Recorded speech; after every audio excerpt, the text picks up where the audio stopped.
The rain came down on Savannah, the way it does in late October, warm and heavy and sideways, slapping the old brick of the Belhaven Theater until the gutters gave up, and let it sheet straight off the eaves. Inside, under 3 stories of gold leaf and a ceiling painted with peeling cherubs, a piano that had outlived 2 world wars sat on the stage and refused to make a sound. Not silence exactly. That would have been simpler. The 1889 Brandt Concert Grand was making the wrong sounds. A dull thok, where there should have been a note. A key that pressed down and stayed down like a tooth that had given up. A low octave that buzzed and shivered, as if something inside it had come loose, and was afraid to admit it. On the rehearsal monitor, the technician's hands kept testing the same passage, and the same dead spots kept swallowing it. Helena Crest stood center stage in a charcoal rehearsal dress, her arms folded so tightly. Her knuckles had gone pale, and listened to the most expensive instrument she had ever touched fall apart 83 minutes before it was supposed to be broadcast to the entire country.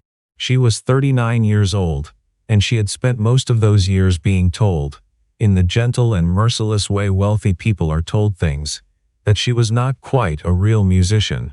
Her father had built a media company out of 3 radio stations, and a stubbornness that bordered on cruelty, and when he died, he left her more money than a person spend in a careful lifetime, and a name that opened every door and earned her respect in none of the rooms behind them. She had practiced 6 hours a day for 11 years, to be called charming, by critics who saved the word serious for people who had grown up poor enough to need the music. Tonight was supposed to fix that. A live charity gala, cameras, the Brandt, an instrument played once by a man whose name was on conservatory buildings, and Helena alone at the keys for 9 minutes of Chopin she could play in her sleep. Tonight the word was going to change. The piano had other ideas. Toby. Her voice did not rise.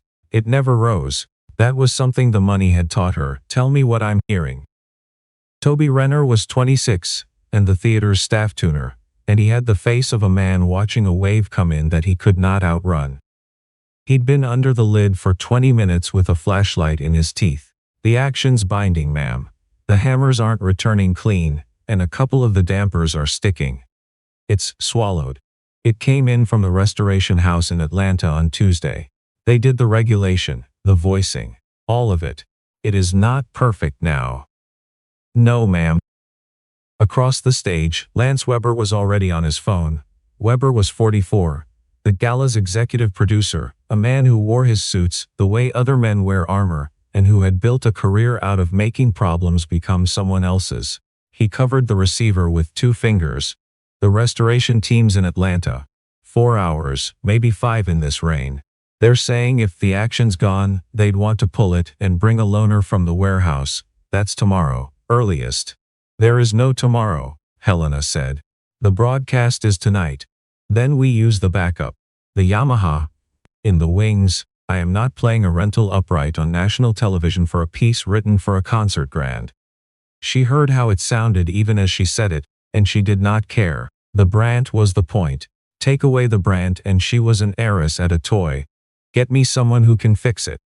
Weber laughed a short ugly sound. Helena, there's nobody in this city tonight. The good technicians are in Atlanta. The man who serviced it is in Atlanta. He gestured at Toby like he was holding up evidence. We've got the kid. Toby flinched and said nothing. What none of them knew was that there was, in fact, a man in the building who could fix it, and at that exact moment, he was kneeling in the green room 2 floors below, picking dried glue off the felt of a third-rate upright nobody had thought about all week, while his 7-year-old daughter colored a picture of him on the back of an old program. His name was Russell Tanner. Everybody called him Russ. He was 38, and he owned a shop on the wrong side of the river called Tanner's Music Repair, where he fixed school band clarinets and church organs, and the secondhand spins that families bought for kids who might or might not keep up the lessons. He had taken the Belhaven job because it paid $200 to tune the green room piano that the warm-up act would use, and $200 was $200. And because his sitter had canceled at 4, and he had nowhere to leave Bertie but the passenger seat, Bertie Tanner had her mother's chin and a stuffed rabbit named Bramble that had been gray once, and was grayer now, and she sat cross-legged on a folding chair, with the rabbit tucked under her arm, narrating quietly to herself the way she did when she was happy. She had drawn her father with a wrench in one hand, which was not a thing piano men used, but she liked the way wrenches looked. "Daddy, the man upstairs sounds mad," she said. Russ looked up.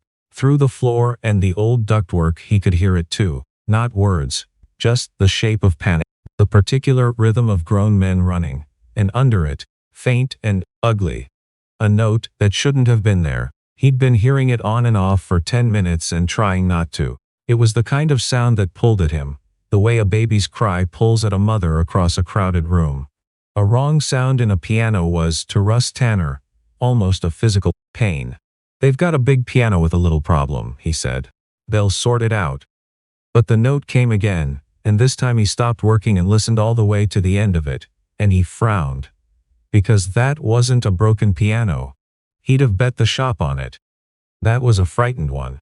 The story of why a man with hands like that was patching a green room spinet for $200 was not a long one, but it was a heavy one, and Russ did not tell it often. 8 years back, he had been the concert technician at one of the 4 or 5 houses in the country, trusted to prep instruments for the international competitions. The ones where a single sticking key could end a career a young pianist had built since the age of 4. He had been the man they flew in. He could regulate an action so fine, the difference between 2 notes was a difference of feel. A layperson would never name, but every artist would weep over. He had a way of putting his ear against the rim of an old instrument and hearing, in the overtones, what the wood had been through. Drought, flood, the long sleep of a closed lid, the slow grief of being unplayed. Colleagues used to say Russ didn't tune pianos, he listened to their confessions. Then his wife got sick. Maddie was 29, and the diagnosis was the kind that does not bargain, and the months after were a hallway of waiting rooms with Bertie, who was 3, asleep against his chest. Maddie made him promise one thing before the end. Don't let her grow up raised by the road. He had been gone 200 nights a year. He knew exactly what she meant. So when it was over, he came home to Savannah, where Maddie's people were from, and he bought a failing repair shop from a man whose hands had finally gone too shaky for the work. And he learned to be poor, in a way he'd forgotten how to be. He never had the money to fix the sign out front. The Tanners still had a dead bulb in the second tee. Every spare dollar went to Bertie's shoes and Bertie's books, and the inhaler she needed when the pollen came. He fixed band instruments for kids whose parents paid in installments, and never once charged them late. And he raised his daughter in the back room of that shop, where she had a little desk by the window and a shelf of picture books, and where, when customers asked why she liked it there, she always said the same thing. Because Daddy's here. He had taught her, gently, never like a lecture, that you couldn't measure a person by the size of the room they worked in. That some folks had big houses and big cars and beautiful clothes and were dirt poor where it counted. Bertie had filed it away the way she filed away everything, completely and without a word. It would matter later, that night, more than either of them could have guessed. Upstairs, the panic had a clock on it now. 70 minutes, Weber announced to no one and everyone, holding his phone up like a stopwatch. The donors are arriving at 7. The feed goes live at 8. If that piano isn't making music in 60 minutes, we are looking at a televised disaster, and I would like it on record that I suggested the Yamaha. Helena had stopped listening to him. She had crouched down by the open lid, peering into the gleaming forest of hammers and strings, and she was thinking, the way she did when the cameras were off, about her father. He had been a man who solved problems by spending money at them, and he had taught her the same reflex. And standing here she could feel that reflex firing uselessly against a wall. You could not buy your way past a wave of warm wet air that had crept under a stage door and swelled the wood of a 130-year-old instrument. The money just sat there, enormous and helpless. It was Toby, of all people, who said it. He didn't mean to. He was scrolling his phone for any technician within an hour, and he muttered, almost to himself, "There's a guy downstairs, Tanner. He does the green room tunings. He used to be. He stopped, because he wasn't sure, because it was only a rumor he'd heard from an old-timer. Somebody told me he used to do the competition circuit, before he quit. Weber waved it off. The green room guy. The one with the kid running around. No. But Helena had heard the words competition circuit, and she had been around enough real musicians to know that you did not say those words lightly. Bring him up, she said. Helena, bring him up, Lance. They sent Toby. He found Russ in the green room with his sleeves rolled and Bertie on the folding chair, and he delivered the message badly, the way you do when you're scared, and the messenger of bad news to a stranger. They. Upstairs. The Brandt's not working and Ms. Crest wants. She's asking if you'll come look. You used to do competition stuff? Somebody said. Russ looked at his daughter. Bertie looked back at him with her whole face, the way only children can, and she didn't say anything. And that was its own kind of answer. Bring your rabbit, he told her, and stood up, and wiped his hands on a clean rag he kept in his back pocket, and followed the kid upstairs. The stage, when he stepped onto it, did not impress him the way the people on it expected it to. He had stood on better. What caught him was the piano. He stopped a good 10 feet from it and just looked. The way a doctor looks at a patient from the doorway, before he ever touches them, taking in the whole shape of the thing. Helena turned, and the first thing she saw was a man in a faded work shirt, with a grease smear he hadn't noticed near the cuff, and behind him a small girl in light-up sneakers clutching a stuffed rabbit. And something in her. The part her father had built, the part that had spent her whole life sorting people into rooms, recoiled before her better self could catch it. This, she said, and it came out colder than she meant, is who we're trusting with $1 million instrument. The word million did something to the air. Toby went still. Weber smirked into his collar. Russ didn't answer right away. He was still listening to the piano. Then, he looked at her, level and unbothered, the way a man looks at weather he can't change. You want me to take a look, he said. Or do you want to wait for Atlanta? I want, Helena said. Someone who hasn't spent the last decade tuning bandroom spinnets to keep his hands off a Brandt. He could have left. Later he would think about how close he came to leaving. How easy it would have been to take his daughter's hand and go back down to his $200.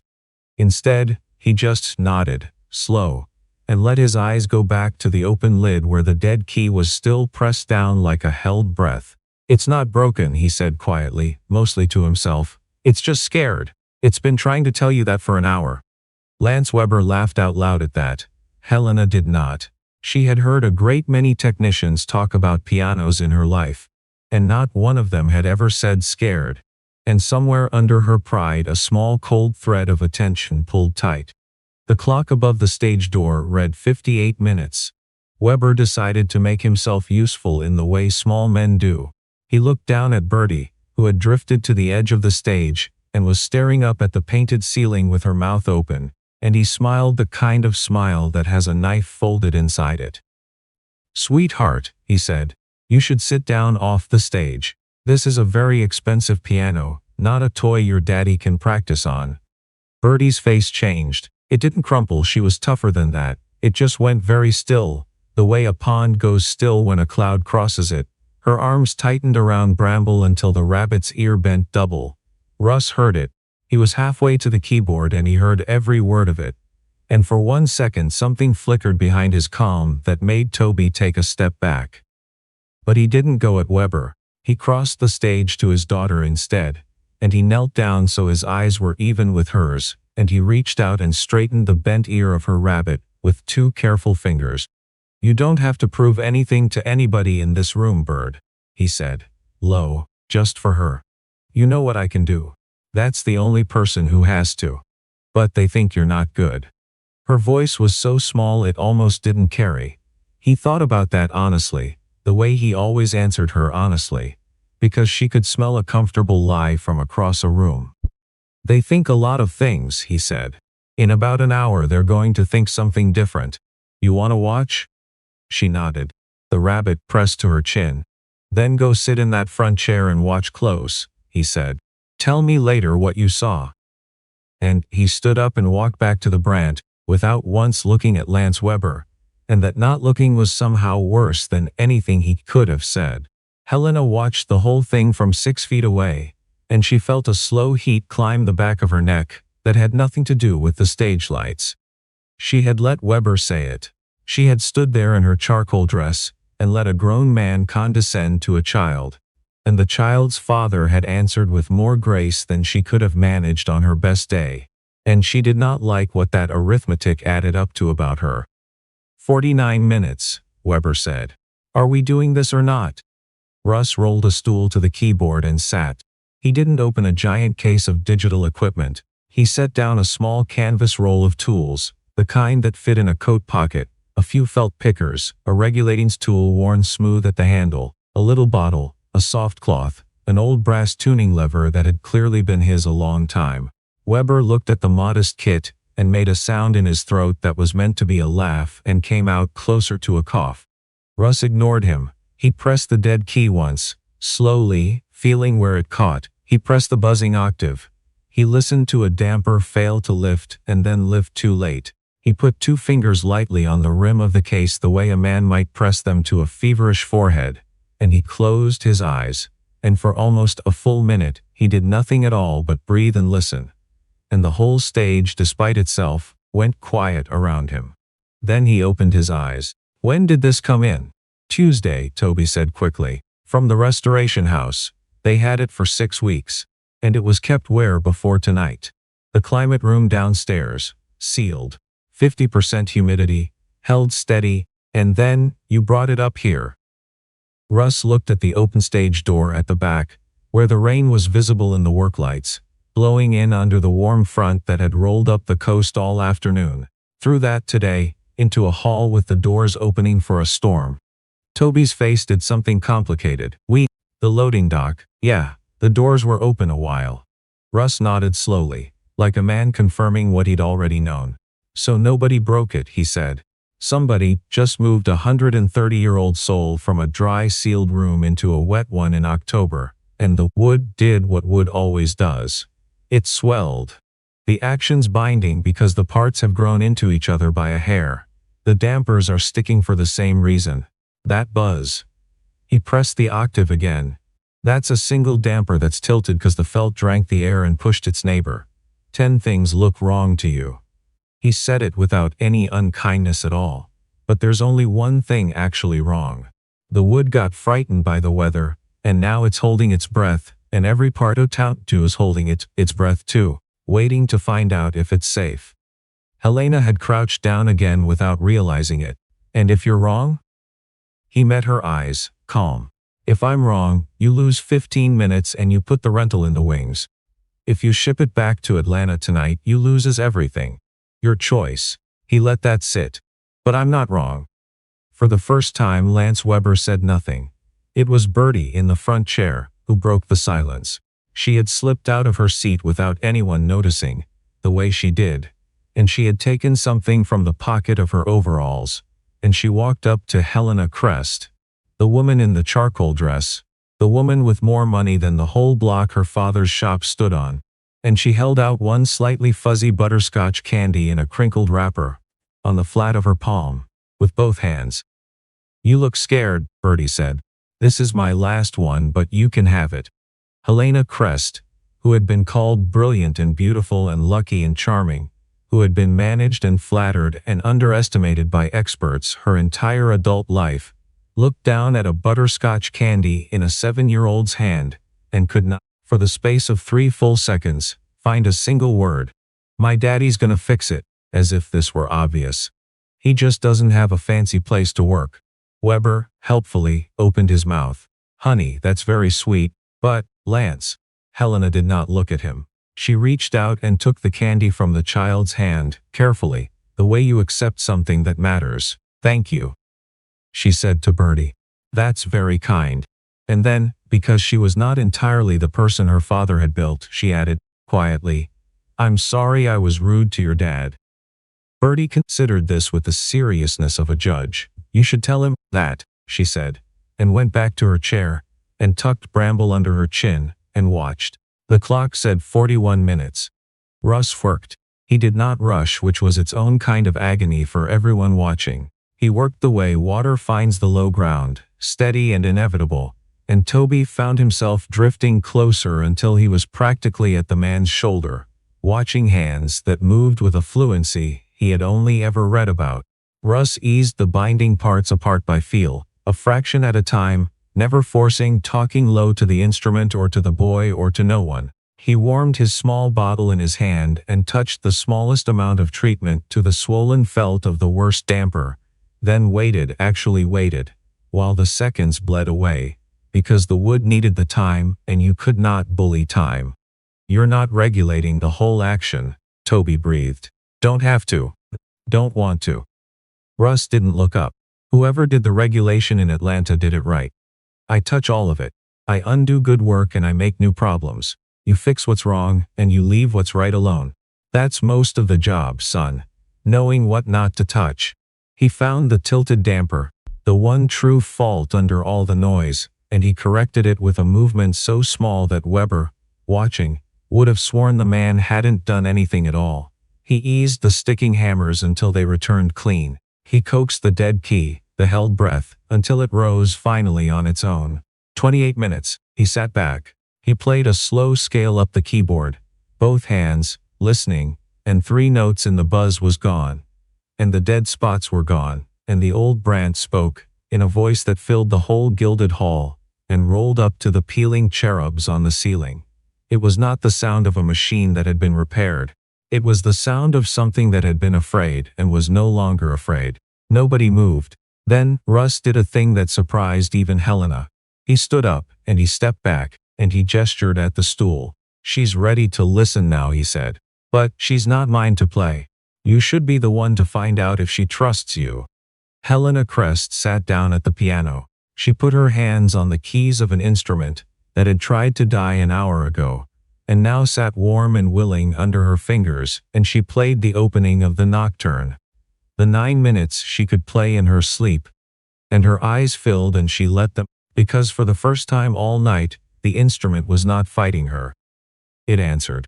It had never answered like that, not even in the warehouse, and she understood, somewhere below thought, that it was answering because a man in a faded work shirt had spent his last decade learning to hear what frightened pianos were trying to say, and had walked away from a career to keep a promise to a dying wife, and had done all of it without ever once raising his voice in a room full of people who looked down on him.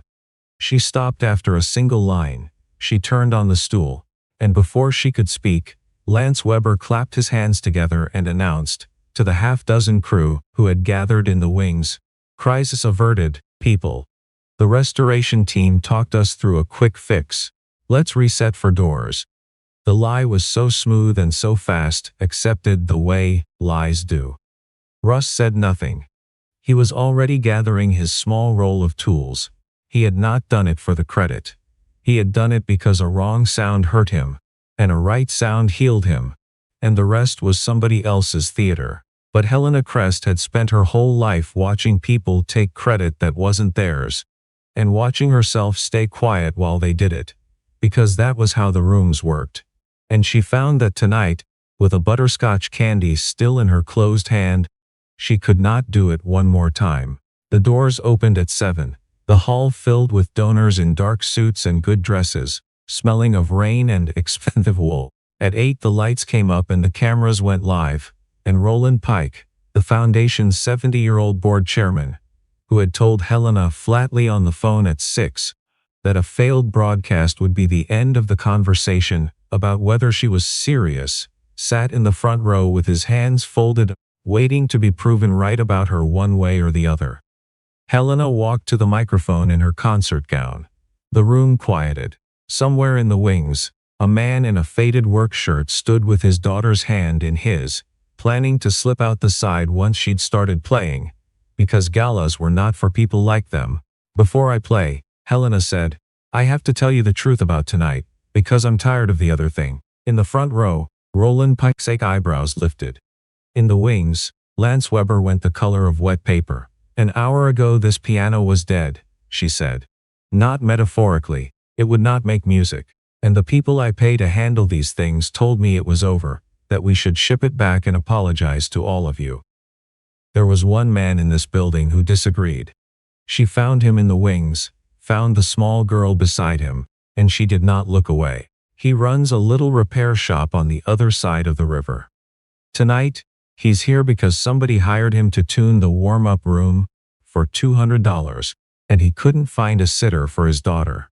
And he is the finest set of hands I have ever watched work, and an hour ago I called him the green room guy, and let my producer be cruel to his little girl. And he fixed my piano anyway, and then stepped back and let me sit down at it, like it was nothing. She turned to the camera. His name is Russ Tanner. The reason you're about to hear this instrument the way it was built to sound is him. I spent a long time thinking the music in my family came with the money. It doesn't. It never did. Some of the best people in any room are the ones nobody bothered to look at. The hall was silent for one held second. Then Roland Pike, 70 years old and not a sentimental man, stood up in the front row and began to clap, and the sounds spread, slow and then not slow. Real in the way trained applause never is, until it filled the painted hall to the cherubs. In the wings, Bertie tugged her father's hand and looked up at him with her whole face and whispered. She told everybody.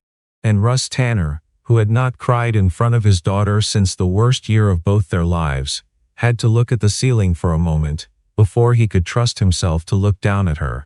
The nocturne, when Helena finally played it, was the best she had ever played anything in her life. She found them afterward in the green room, where Russ was packing up the third-rate upright nobody would need now, and Bertie was asleep in the folding chair, with Bramble under her chin and a stage blanket over her knees that someone kind had draped there.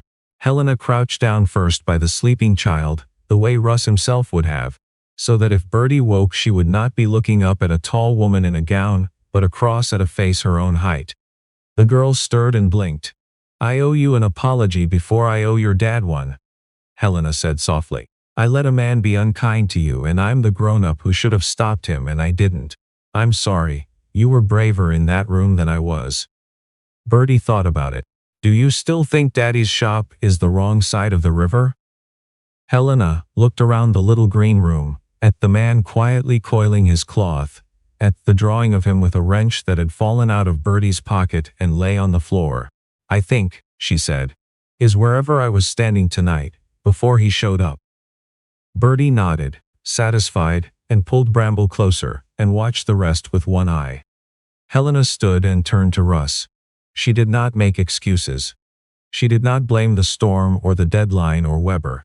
She told him plainly that she had been wrong. Wrong to mock him. Wrong to stand silent while a child was belittled. Wrong to measure a man by the bulb burned out in his sign. Russ listened with his hands still, and did not rush to let her off the hook. When she was done he nodded once, slow. I'm used to people not seeing me, he said. I made my peace with that a long time ago, but she shouldn't have had to hear it. He glanced at his sleeping daughter. That's the part I'd want fixed. It's fixed, Helena said. It won't happen again near me. She told him then what she'd driven the whole night toward without quite admitting it. That the foundation maintained a fleet of instruments across 9 cities, and had never once had a technician who could hear what he heard. That she wanted to retain him, properly, on contract, as the foundation's concert technician, and as the person they called when something precious would not speak. She made it clear, before he could think it, that it was not charity. It was the plainest business decision she had made in years, and she'd watched him earn it with her own eyes. Russ took the folded contract she held out. He did not sign it. He set it on the lid of the little upright. I'll read it, he said. But if we ever work together, the first line's going to say that nobody in your outfit looks down on a working person for the clothes they came in.